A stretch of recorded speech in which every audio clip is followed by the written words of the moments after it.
All right, welcome back on MinneZona Sports Live. We are back with some more tater tot hot take, and we were debate. We first had a couple guests planned this week. It didn't pan out that way, Voldy, but Nope. we did land somebody else, and I think we needed to give this guy a do-over, especially that Skype was having issues and things like that. He made some absurd statements, but then we're like, maybe we can put him on one more time. So we welcome back Will Glancey to MinneZona Sports Live. Are you ready? That's all I got. Are you ready to get some of these topics down? And then are you ready to be ripped by the zoners with absurd statements? What do you got? Number one, I want all the smoke. Okay. All of it. Yeah. That's number one. Okay. Number two, my last appearance, there was nothing but facts. Okay. Tim Tebow versus Christian Ponder, there were nothing but facts, baby. Facts. Okay. And number three, I've been ready. Came out the womb ready.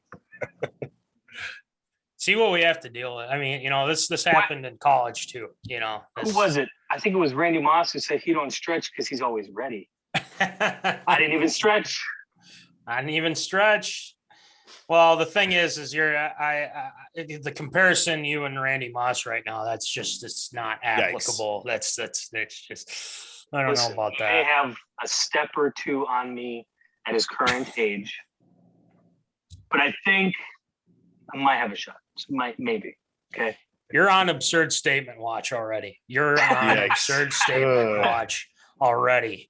There's been one that has the lead, but you're approaching that territory. So we'll see. Anyway, let's just get to some Vikings talk. The big news, I think, this past week, and Voldy and I have touched on this last week too, with Kirk Cousins. Obviously, Kirk was on the COVID list. Kellen Mond tests positive for COVID-19. And Kirk Cousins and Nate Stanley, and especially Kellen Mond, they had to be in quarantine, all that fun stuff. And Kirk was out for a good amount of time. All signs for Kirk Cousins were pointing to he's unvaccinated. He addressed the media, and it seemed it's very much you could figure it out from there to say, yeah, he's definitely unvaccinated. He's like, social distancing works, masks work, and he keeps saying stuff like that. So Glancey, I want to ask you, what are your thoughts on this whole Kirk Cousins situation with him just adhering to the protocols, and all signs are pointing to him probably he's unvaccinated. I think there's no question about it. So what do you think of all this media surrounding Kirk? I mean, when you read about it, there's a lot of people, he's not vaccinated. This could cause problems and blah, blah, blah. I mean, looking at like the protocols and everything, it could hurt the team. But at the same time, like, I mean, he's a starting quarterback. I'm sure the Vikings are going to fudge some of the rules a little bit to get him in there and do everything that he needs to do because he is a starting quarterback. I mean, if this was the backup to the backup to the backup, it's like, yeah, whatever, stay home, But I don't agree with the media attacking him, so to speak. I mean, everyone's entitled to their own opinion, whether I agree or not. He's entitled to it, so just let him do his thing. And if it becomes a problem, I'm sure the Vikings are going to sit him down and say, hey, you got to get the vaccine. Or, even if he is, then they'll probably talk about something else. But signs point that he's not, so they'll probably sit him down and say, you got to get the vaccine. We got to get this taken care of. We're paying you all this money. We're not paying you to sit on the couch. I would probably say that I think we would all agree that we disagree with how Kirk is kind of approaching this, because in my firm belief, I said this last week, but I think people are the NFL players should go and get vaccinated. Everyone should get vaccinated at this point, because, the stats even show too that a lot of the spike, the Delta variant right now, is because a lot of these people are unvaccinated. Right. And I don't want to go into the nitty gritty with it, but like you're kind of talking about, Glance. I think it's one of those things where we look at Kirk Cousins and say, well, you're the quarterback. You should be setting the example, saying, get vaccinated, do this. And then obviously the hospital that he was with in Michigan, they dropped him. They said, we're terminating the contract with him because of some of his comments that he made. Now, with the media coming after him and then people saying, well, he's only thinking about himself and, things like that. And I think he's very firm in his stance. Now, if it works, great. But if he gets COVID and he has to miss, however long he has to miss, will that change his mind? Well, because we don't know. And he's never said like, hey, I'm unvaccinated, but it's quite clear at this point that he isn't. But Kirk Cousins, I think people should lay off if he is going to adhere to the protocols, mask, social distancing and things like that. Okay. And he said, well, it worked in 2020. Well, it doesn't necessarily mean that you'll be okay this season. I think it's a concern, but we also have to remember we can't just attack him because it's like, oh, you're unvaccinated. What are you doing? If you're unvaccinated, this is what you'll have to adhere to. Okay. And Kirk's accepted that. So I guess we'll see, but maybe it'll change his mind. We'll see what happens. But Voldy, we talked about this on the show a lot too. But with everything that's come to light, just kind of the aftermath of this. I mean, what are your thoughts?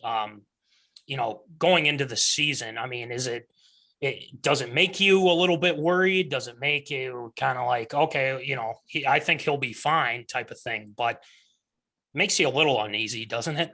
Well, it does a little bit from the sense that, obviously there's still a pandemic going on and everything. Right. And you've got this new variant that's been making its way around the world. Obviously, if it comes down to the nitty gritty, he's there, he's at practice, he's working with teammates.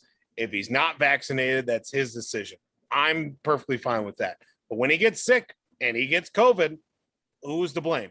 That's his fault. He should have been vaccinated to begin with. There's no ifs, ands, or buts about it. The fact that he's going through, and obviously the media is blowing this up as well, like the whole Cole Beasley situation, finding the most random, obscure guys to be kind of the poster children for this whole situation. Like, I'm not going to get vaccinated even if you paid me 2-3 times my salary kind of situation. Right. Like, obviously there's that going on as well with the whole, Cole Beasley thing up in Buffalo. But, it's just been since day one, Kirk Cousins has been he's been the guy that's kind of gotten all this criticism. This just so happens to be to throw another log on the dumpster fire that is off the field stuff that Kirk Cousins continues to find himself in. We already know the whole situation from last year, the whole if I die, I die situation too, that kind of made its way through the headlines too. But look, at the end of the day, if he doesn't get vaccinated, that's his decision. There are protocols in place as well.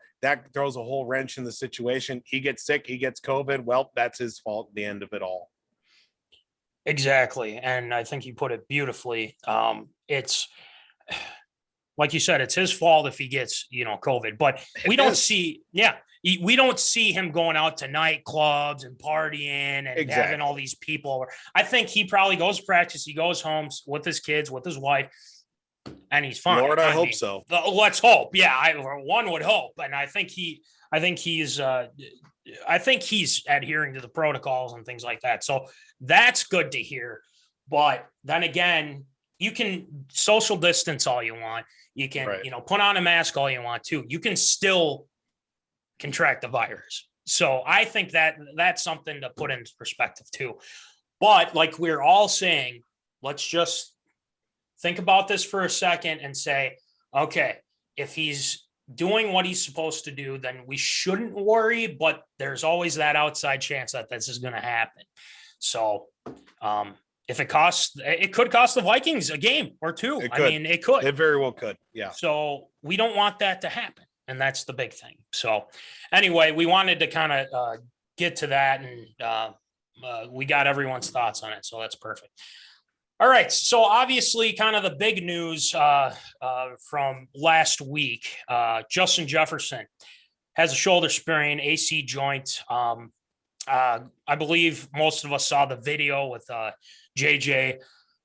It didn't look good at first. We were kind of scratching our heads like, oh God, what, like, no, this can't happen. This can't happen. So Glance, where were you? No, I'm just kidding. Kind of your thoughts on this situation. Do you think, and let me ask you this, do you think that they should just shut him down the rest of the preseason, Justin Jefferson? Well, I doubt if anything, he'll play more than a series. Yeah. I think, who was it? I was on 9 to Noon today. They were talking with one of the offensive, co-offensive assistants.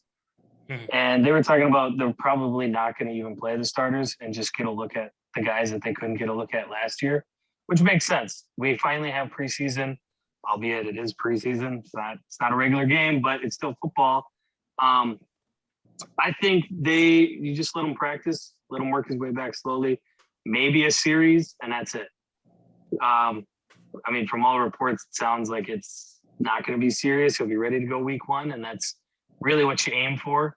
Okay, you had this injury. Let's nurse it. Let's baby it. Let's take it slow. We'll get you ready for week 1 because, I mean, you're our number 1 now, and Adam Thielen would be 1B at this point in his career. So you kind of have to. Yeah, and I would say that have him play a little bit, and I think it's one of those things where they're just going to have to watch and see how he does. Obviously, having him as just now a day-to-day, and then also they have the practice at US Bank, which went pretty well from what I hear. And I was actually listening on my way to work. Actually, he was taking photos and things like that on the with the shoulder, and he was moving it fine and everything. So that's a good sign. That's a very good sign because we sure as hell need him. You got the jersey on. There's a reason why you got that jersey on with JJ. So it's good news. But when I first saw it, I was like, obviously, oh crap. Obviously, I would say something here, but this is PG with a sprinkle of 13. But I don't think this is going to hamper him during the season. It's just a sprain, and it's not super serious. At first, you look at it, you're like, oh God, please no. That there goes like our dreams of. I mean, unless guys would step up, but dreams of the playoffs and things like that. Oh man, that'd be bad. But Breland was on the coverage, obviously with that too. So it's good to hear that he's going to be okay. So we're happy with that. But Voldy, what are your thoughts on this kind of whole thing with Jefferson? Do you think that they should shut him down in the preseason here and just kind of let him rest and then be ready to go week 1?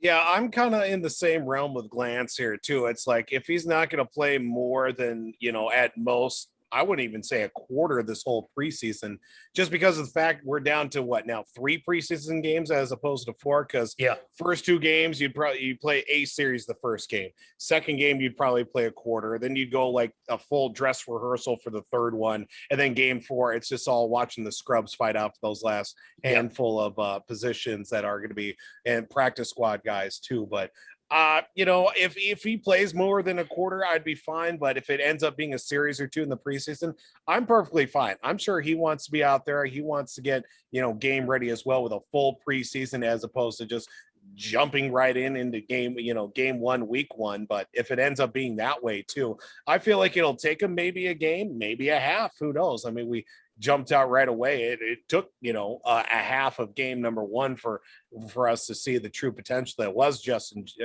Jefferson too. But, the way it's sounding too, things could be on the better side, hopefully. And you know what? This is why Minnesota can't have things nice. Can't have nice things ever. Ever. This is just another case in point of why nice things always end up being bad for Minnesota. So let's just hope this is just a small bump in the road for the Vikes this year.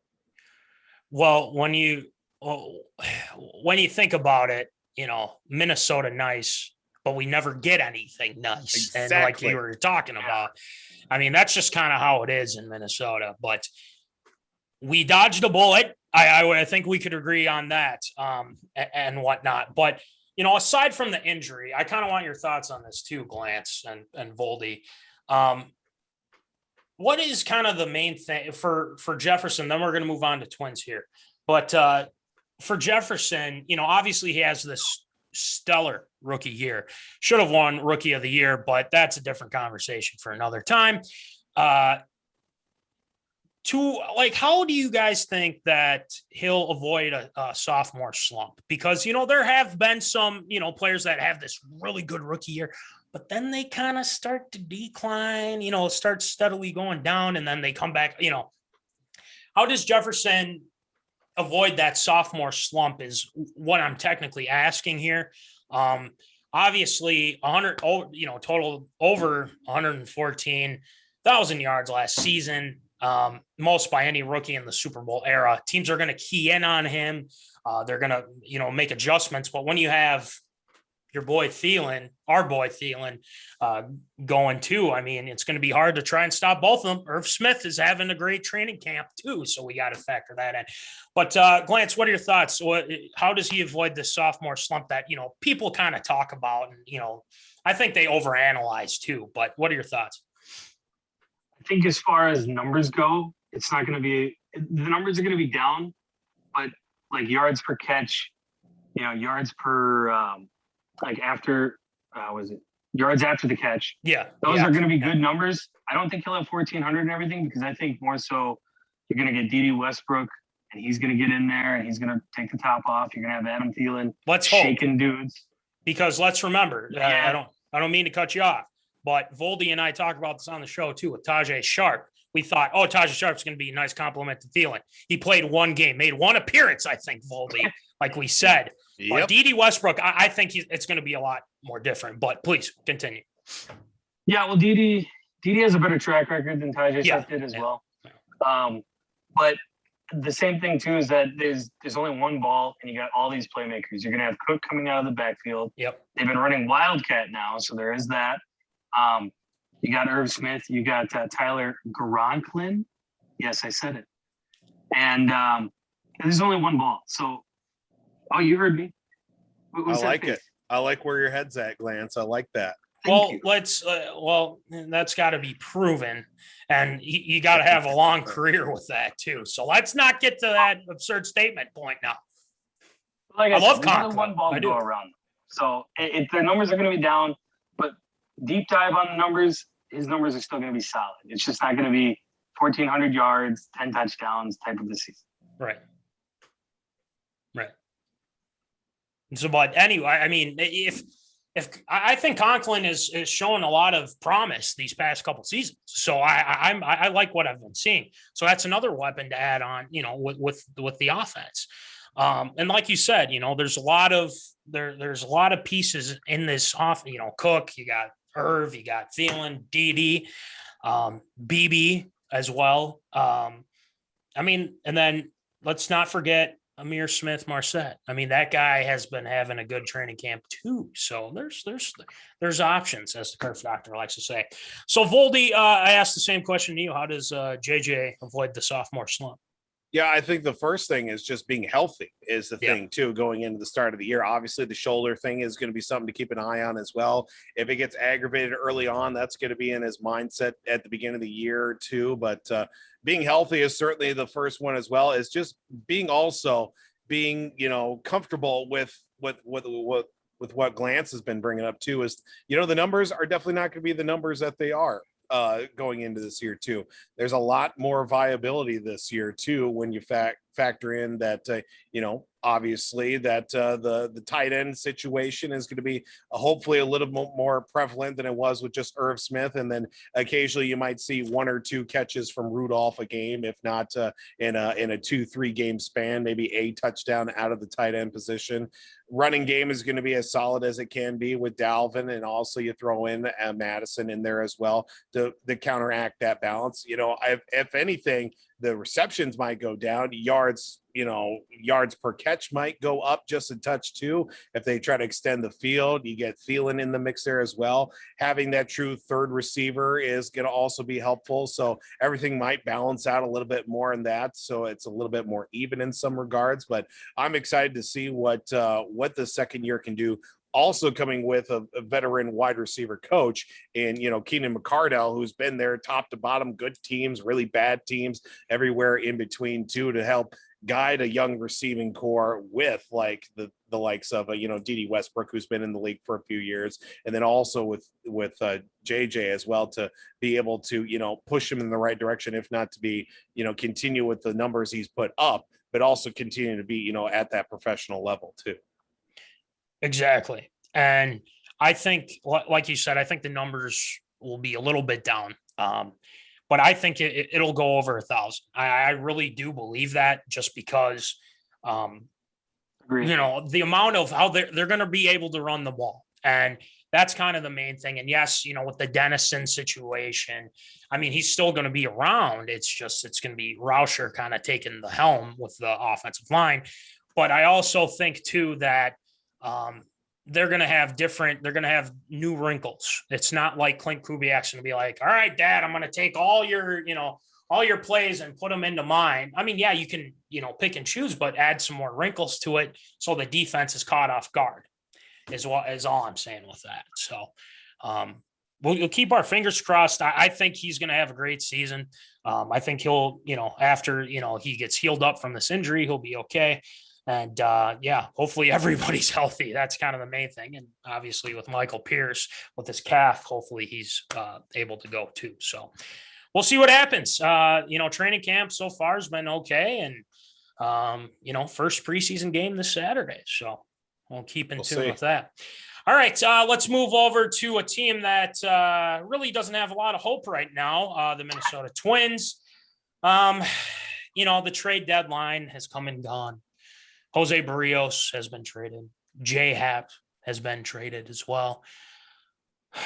Glance and Voldy's, he's already getting a headache with this and with the Twins. But, it hasn't been a great season. And Glance, you're a big Twins guy. Unfortunately, this year. Yes. And the pitching has always been the pitching. Yes, I understand there have been injuries. Yes, I understand that there's been, all this other stuff that has been happening, but they were supposed to be quite good this year, and they've completely dropped the ball. Glance, let me get your thoughts first on, the trade deadline trades with Berrios and Happ. We talked about it last week, but let's get your thoughts, and then we'll kind of move on to some other house cleaning with this pitching staff, this awful pitching staff. So, Glance, what are your thoughts on the trades?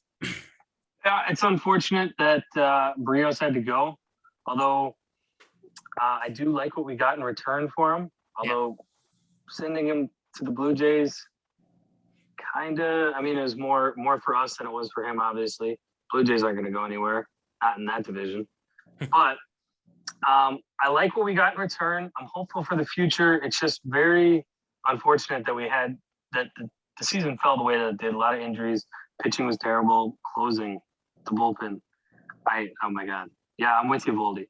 So, it sucks that we had to get rid of some very core players that could have panned out to be extremely good in the future, but you kind of got to move on. If they're not going to sign, you got to get what you can. So I like what we got.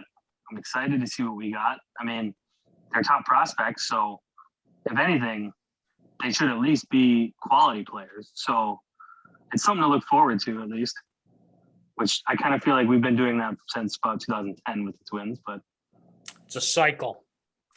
It's a cycle. And that's why that they've been having the issues that they've had, is because it goes, okay, this guy, okay, we get this guy. He's got a lot of promise. He's in the farm system. He comes up, he plays well, but then, oh, you know what? We have to pay him. We better trade him. Get some more prospects. then the cycle continues and continues and continues. So it's frustrating beyond belief. And like you were talking about with Berrios, it was more of it was clear he didn't want to be here. Okay. Mm-hmm. He kind of made that known. He wanted a new contract. And the Twins were like, we're probably not going to give it to you. And we all know why. We all know why with this team, with this ownership. We get it. But right now, you have Kenta Maeda, who hasn't been himself since last year. Pineda has had good games mostly, but they're games that he's been kind of But now these spots, I mean, Happ was just bad in general. A couple outings here and there, but he was a guy that was good, like Voldy says, 5 years ago. And the Twins like to sign those types of guys. Now, a lot of these spots are being filled with rookies like Bailey Ober, Griffin Jacks, Charlie Barnes. First of all, the last two, who? I don't know who those guys are. So there's that to throw in. And yes, they've been hit with Domnak getting hurt, Thorpe hurt, Smeltzer hurt, but it just throws a wrench into things. Stashak, Robles, off the roster as well. He's gone. John Gant they pick up, and they got some prospects and things like that, but there's no what's the best way? There's no consistency. There's no consistency with this team when it comes to getting guys. And the reason why, and we all know why, is because they don't spend money. It's because they don't go out and get the guys. They're in contention with some of these teams. They say, well, we tried to give him a contract. We were in talks with this guy, but you still got beat out by all these teams. They want to give you hope, but they say, well, we didn't get him. That type of thing. So with that all being said, and with Berrios being traded, with all our Happ being gone now too, which isn't a huge loss. He wasn't good. I'm surprised that the Cardinals wanted him for one. So there's that. I mean, trash begets trash. So I don't exactly. I'm perfectly fine with that. Exactly. That's what we're saying. That's what we're saying.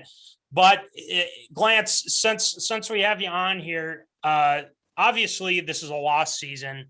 We're going into, we're probably looking towards the future, which we've always been looking towards the future with this damn team. Cruz is gone. The only consistent player. I mean, Polanco's been really good this past month though, too. So that's something to factor in. But Glance, how can they get out of this rut? How can they get out of this going into next season and finally getting some pitching, quality starting pitching? I mean, will the cycle stop? I mean, will it finally stop and the poll ads say, here's the money, do what you want with it, get guys so we can help this team win? What do you got? The cycle will continue, unfortunately, because of ownership. Yep. The way that they could get out of it, though, and this is the thing I've read consistently, is that, they'll talk to a lot of these big-time free agents. They'll talk to teams, try and get big-time players. But they just undercut everybody. Yeah, we offered him a contract, but it was like a rookie contract. It's like, what are you doing? Where do you think at all that that's okay?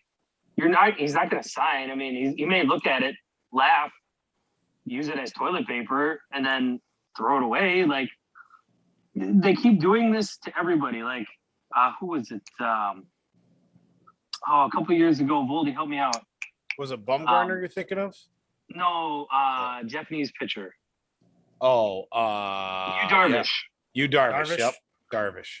The contract that they offered him was completely atrocious, and then he went elsewhere, and now, I mean, he hasn't really been that good anyways. So, guys, a bullet, but even still, and to their credit, Lance Lynn has been pretty good this year, but I don't know what happened when he was here.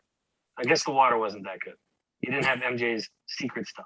But yeah, if they offer free agents fair contracts and they decide to go elsewhere because Dodgers offer more money or something, all right, so be it. But if it's a fair contract, I'm okay with that. All I see are these long deals with no money, and it's like these guys want their money.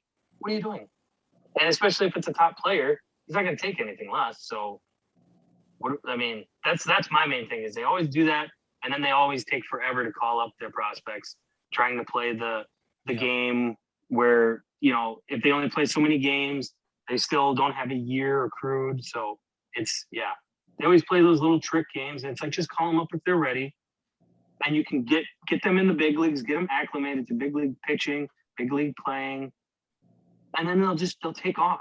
And instead they play these games up and down, up and down. It's a vicious cycle, and it won't stop until the full ad sell. Yeah.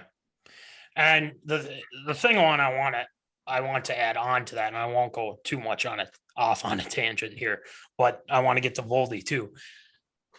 You have to spend money to make money. And the thing is the pull ads aren't willing to do that. Why? I don't think anybody knows.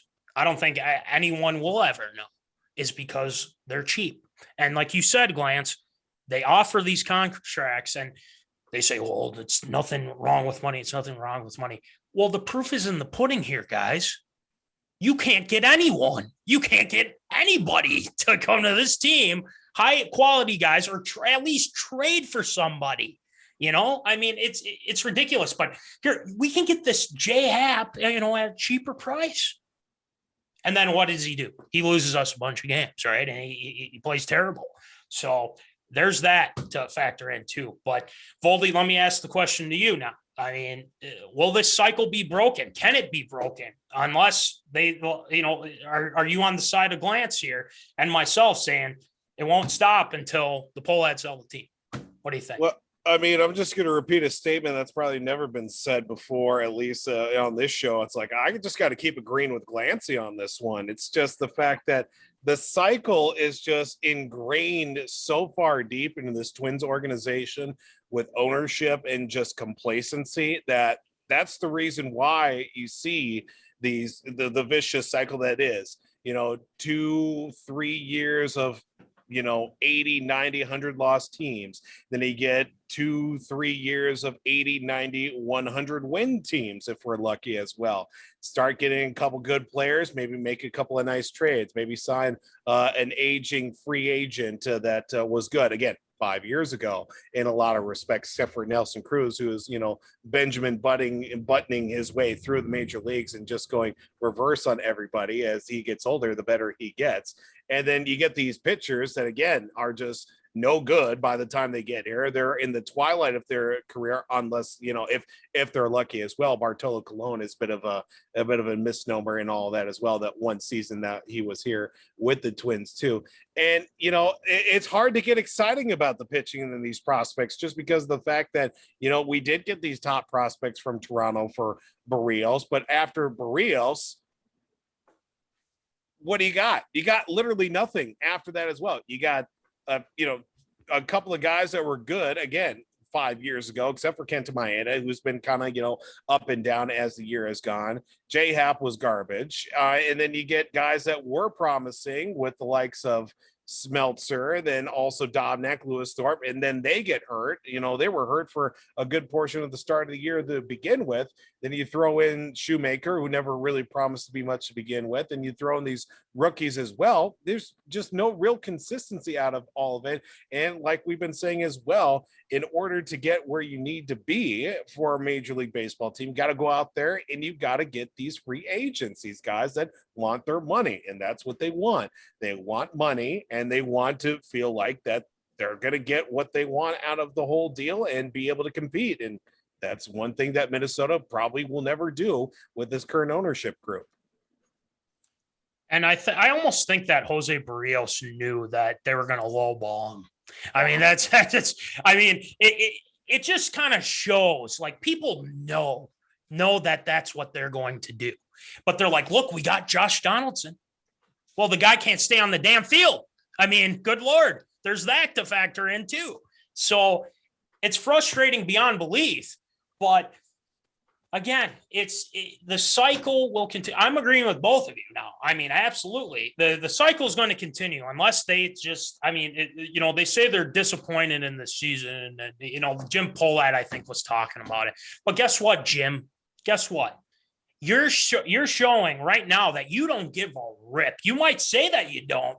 You might say that, I really care about this. No, you really don't. I mean, it has shown. It has absolutely shown with this team that they're not willing to go out and spend some of their money. There's no salary cap. Spend some of it. Why own the team? Why own the team? That's a different conversation for another night. But I think we're agreeing too much because I was listening to Glance before the show, and we're going to wrap this up. But you're throwing some absurd statements our way. I mean, what do you have? I mean, that's the big thing. And now remember, we already have one person that's in the lead on this. We have to wait till after the NFL season to make that determination. But unless you have something right now, what do you have for us? Listen, with the Kirk Cousins situation, the possibility of him missing a few games due to COVID, okay? Don't be surprised if mid-November you see somebody familiar in the Vikings practice facility backing up because, I mean, the future 6-time NFL MVP, 10-time Super Bowl MVP, Kellen Mond, okay? He needs to learn a little bit, okay? But you got to have somebody to back up Kirk who's ready to go. And we all know that future 2021 NFL MVP, Christian Ponder, will be ready to go. He will break NFL records, and he will lead us to the promised land, okay? With a late signing of Adrian Peterson to rock that ball, okay? Hey, Voldy, why don't you finish this segment? I'm out. See ya. That's all it took to get him out of here. I should have did that at the beginning. You should have done that like 5 years ago. Now I know that you said that. You've been saying it for years about Christian Ponder. I mean, I do like the whole Adrian Peterson situation. I think it's time to mend fences with that. But come on, really, you're still holding on, Ponder. I mean, come on.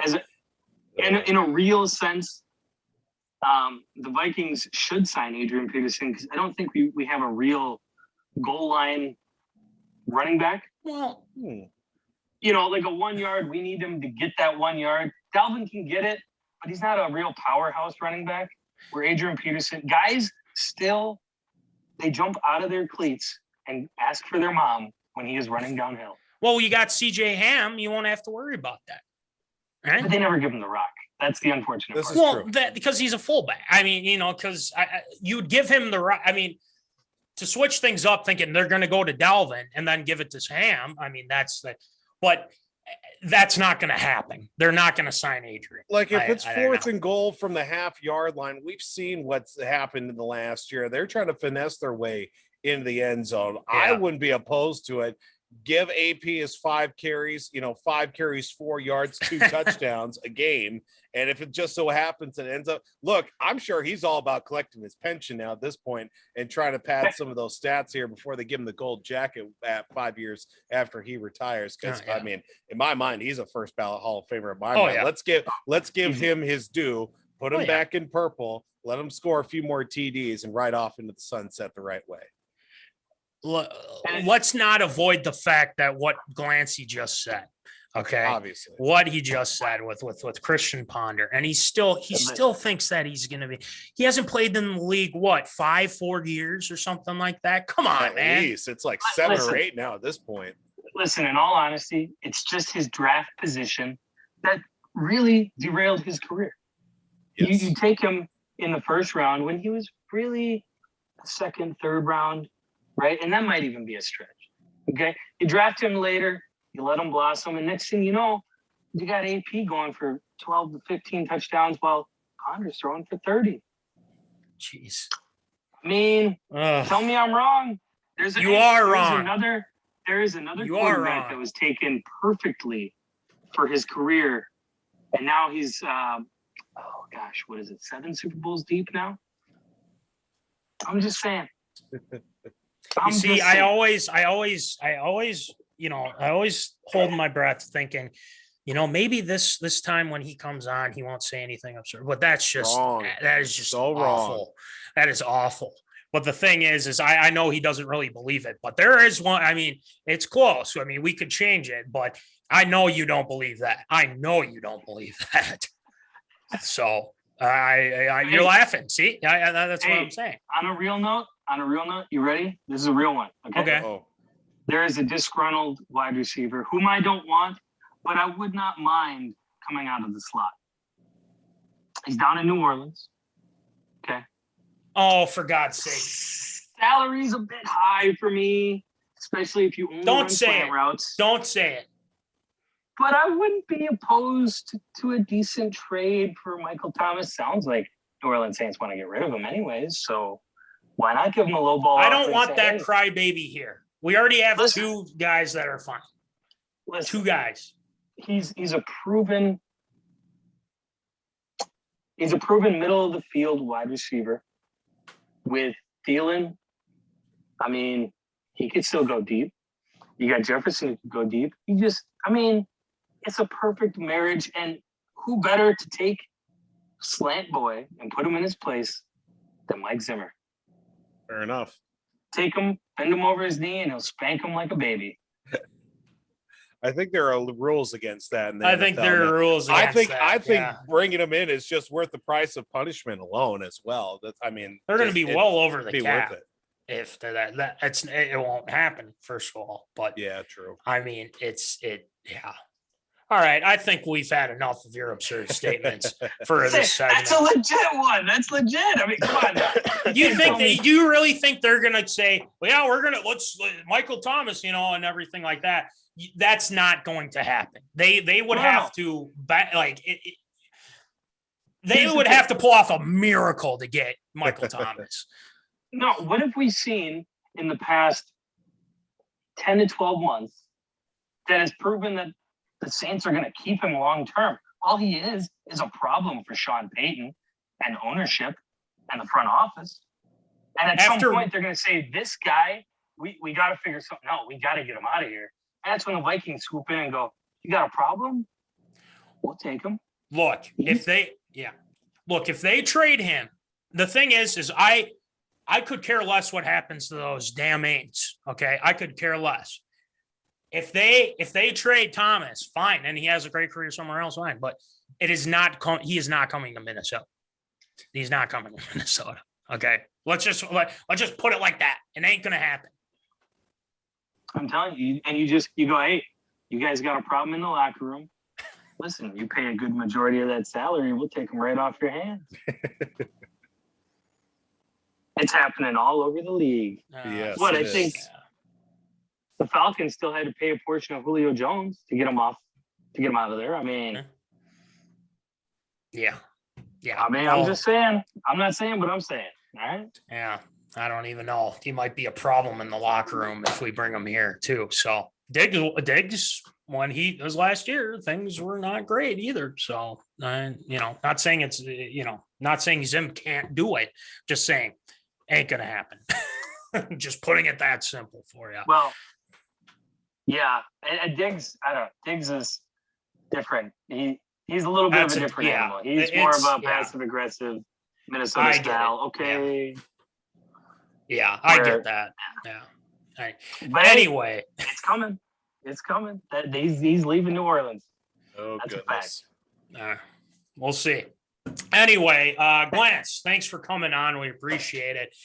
Yes, you have a lot of absurd statements, but there were some things that we agreed with on. So that's good. That's good. It makes for good content and everything like that for MinneZona Sports Live, especially that you still haven't bought a shirt yet and or gotten stickers and or gotten a sweatshirt. But we can forgive you. Where am I going to put a sticker? Where on your anywhere on your car. Put it over your mouth so you don't keep coming up with these absurd statements. So, boom. Listen, he says that now. But earlier, he was like, gosh, I agree with Glance. I mean, different situation. Different situation. I need that. Yeah. That'll be my ringtone. Listen. This, if you buy this, it's only $20, $5 shipping. Okay. It helps us keep the show on air. Okay. Any donation that comes to us, it keeps us on air. So we bring in this. Glance, come on, man. Come on. Let me get you set up.